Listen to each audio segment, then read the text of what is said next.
Негизи биз ушу жаңы башталып атканда 2011-12 жылдары чоң улуттук диалог кылганбызда, аяка адвокаттарды да чакырып, укук коргоочулар барып, деги эле биз сот реформаны, биз деги эле сотту кандай сот каалайбыз? 10 жылдан кийин, 15 жылдан кийин кандай сот Кыргызстанда болуш керек дегенде, ар түрдүү талкуунун ичинен биз ушу эң негизгиси биз көз карандысыз дегенбиз да. Эмне себептен элдер кээ бирде ойлойт, ал кандайча бул көз карандысыз депчи. Көрсө, кайсы бир башка бийлик бутактарга көз каранды болсо, ошол бийлик бутагы сотту мындай чечим чыгарасың деп эле баягы мажбурлаганга өтөт экен да. Эмнеден сот көз каранды болуш керек? Только мыйзамдан. Ал айтыш керек, мына момундай мыйзам бар, ошон үчүн мен момундай чечимди чыгарып берип атам.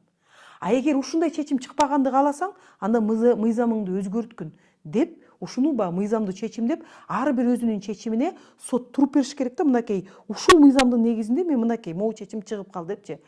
Тилекке каршы ушунча өткөндөн кийин биз ушу бүгүн көз карандысыз сот системасын калыптандырган жокпуз. Тескеринче бүгүн улуттук коопсуздук кызматы аларга кылмыш иш тергөөсүн жүргүзүп, президентке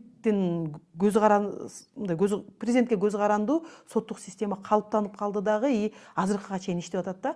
Жасап кеткен иштерди карай турган болсок, мына жаңылардан бул соттор тандоо кеңеши пайда болгон.